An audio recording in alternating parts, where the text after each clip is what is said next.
Hello friends, welcome to my channel. మళ్ళీ రాజవరపు. ఇదేంటి ఏదో తింటుంది అనుకుంటున్నారా? తింటున్నాను ఫ్రెండ్స్. ఇదేంటి అబ్బా, బటర్ నాన్కి ఏమన్నా యాడ్ ఇస్తుందా అనుకుంటున్నారా? అదేమి లేదు ఫ్రెండ్స్. మొన్న ఫ్రైడే నైట్ కారంగా తినాలనిపిస్తుంది అని చెప్పని ఒక బటర్ నాను, ఒక butter roti and prawns masala curry అనేది ఆర్డర్ పెట్టుకున్నాను ఫ్రెండ్స్. అదైతే ఎలా వచ్చింది ఏంటని మీకు రివ్యూ ఇద్దాం అనుకుంటున్నాను. చూసారా ప్యాకింగ్, చూసారా ఎలా వచ్చిందో? అండ్ వన్ మోర్ థింగ్ ఏంటంటే, నాకు స్విగ్గీలో పడిన ప్రైస్కి కాస్ట్కి వాడు డెలివరీ చేసిన ప్రైస్కి మ్యాచ్ అవ్వలేదు. ఇది పెద్ద మోసం. ఇదైతే రెస్టారెంట్ ప్రైస్ ఇలా ఇచ్చారు బిల్ అనేది. బట్ నేను స్విగ్గీలో ఎలా ఆర్డర్ పెట్టుకున్నాను, స్విగ్గీలో వచ్చేసి ప్రైజ్ 273 తీసుకున్నారనమాట. సేమ్ ప్రైజెస్, బట్ ఎక్కడ డిస్కౌంట్ ఇచ్చాడో ఎక్కడ తీసుకున్నాడో నాకు అర్థం కాలేదు. టోటల్ ప్రైస్ అయితే నాకు 14 రూపీస్ తేడా వచ్చింది. కర్రీ వచ్చేసి ఇదండి, హాఫ్ ప్లేట్ అంట 260 అయితే తక్కువ కాస్టే పడింది. Prawns masala curry.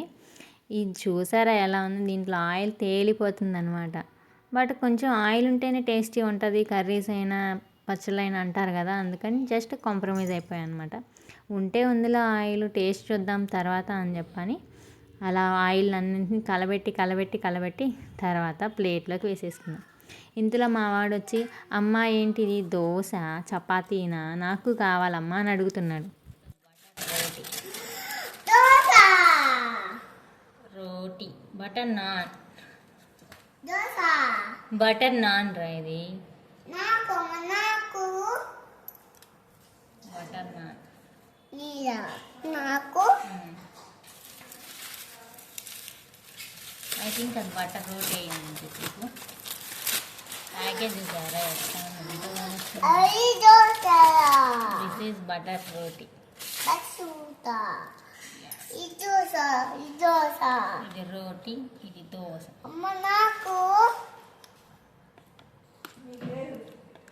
ఇది ప్రాన్స్ కర్రీ నానా.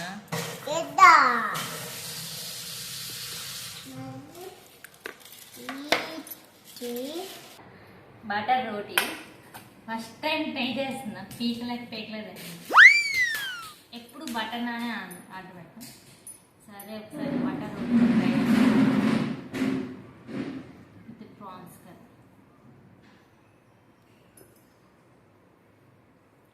Three, two, one.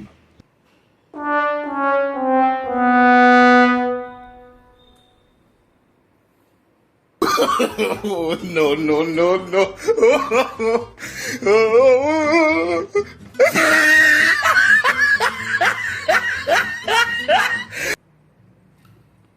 కర్రీ అయితే బాగానే ఉంది. ఇక్కడ జూమ్ చేయను, జూమ్ వస్తుంది కనుక. ప్లేట్ నిండా ఆయిల్ మాత్రం ఎక్కువగా ఉంది కర్రీలో. పీసెస్ తక్కువ ఉన్నాయి, ఆయిల్ ఎక్కువగా ఉంది.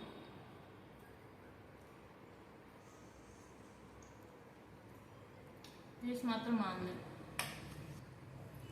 కాకపోతే రోటీ వేడి తక్కువగా ఉంటుంది, పీక్కొని తినాల్సి వస్తుంది. బటర్ ఫ్లేవర్ తెలియట్లేదు బటర్ రోటీలో.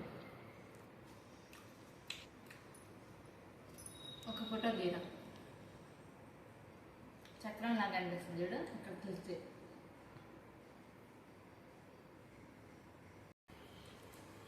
కంటిన్యూ. బటర్ నాన్తో ట్రై చేస్తాను. బటర్ నాన్ అయినా కానీ అలానే ఉంది, సేమ్ టు సేమ్. దేంతో కూడా ఫ్లేవర్ తెలియట్లేదు. కర్రీ మాత్రం టేస్ట్ బాగుంది కానీ ఆయిల్ ఎక్కువగా ఉంది, గ్రేవీ ఎక్కువగా ఉంది, పీసెస్ చాలా తక్కువగా ఉంది.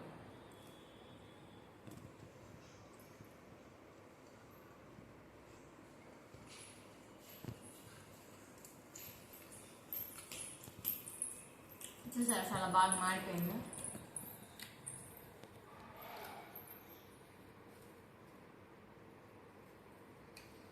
అపీరెన్స్ అయితే బాగాలేదు, చూడడానికి అపీరెన్స్ చూడండి ఎలా ఉందో. టేస్ట్ మాత్రం బాగుంది.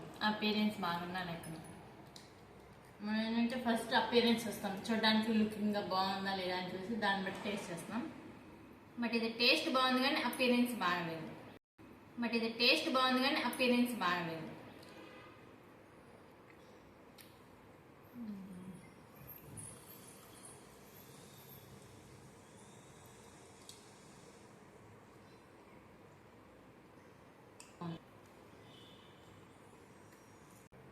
రెస్టారెంట్ కర్రీస్ అన్నీ బిర్యానీలోకి అయితే బాగుంటాయి, వైట్ రైస్లోకి అంత బాగుండవు, ప్లెయిన్ రైస్లోకి. బట్ నేను ఇంట్లో తింటున్నాను కాబట్టి వైట్ రైస్లో కూడా ట్రై చేస్తున్నాను, తినచ్చా లేదా అని.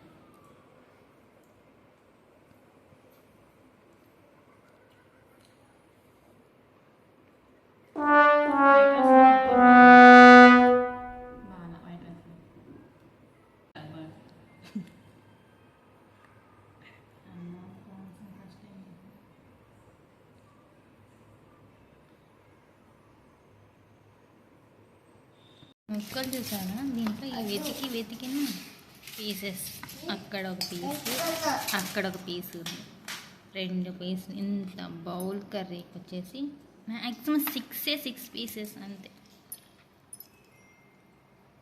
Review about Lakshmi multi cuisine restaurant నుంచి నేను స్విగ్గీలో ఆర్డర్ పెట్టుకుంటే వచ్చిన పార్సిల్ ఎలా ఉంది, దాని టేస్ట్ ఎలా ఉంది అని అయితే మీకు రివ్యూ ఇచ్చేసాను. మీరు ఒకవేళ ఈ మియాపూర్ సైడ్ కనుక ఉన్నట్లయితే ఒకసారి వెళ్ళినప్పుడు ప్రైజెస్ ఎలా ఉన్నాయి ఏంటి కన్ఫర్మ్గా చూసుకొని బిల్లు కట్టండి. ఎందుకంటే అక్కడ ఒకలాగా ఉంటాయి, ఇక్కడ ఒకలాగా ఉంటాయి స్విగ్గీలో ఆర్డర్ పెట్టుకున్నప్పుడు. కాబట్టి టేస్ట్ అయితే కొంచెం లిటిల్ బిట్ చేంజ్గానే అనిపిస్తుంది. బట్ మీరు మాత్రం బీ కేర్ఫుల్గా ఉండండి. స్విగ్గీలో పెట్టుకున్నప్పుడు మాత్రం వాడు ఎక్స్ట్రా ప్రైస్ తీసుకుంటున్నాడు, రియల్గా వెళ్ళి తీసుకుంటేనే ప్రైస్ తక్కువగా ఉంది. ఇది నా రివ్యూ. నా యూస్ఫుల్ వీడియో మీకు నచ్చినట్లయితే లైక్ చేయండి, అలాగే నా ఛానల్ సబ్స్క్రైబ్ చేసుకోండి, బెల్ ఐకాన్ క్లిక్ చేయండి, నోటిఫికేషన్స్ పొందండి.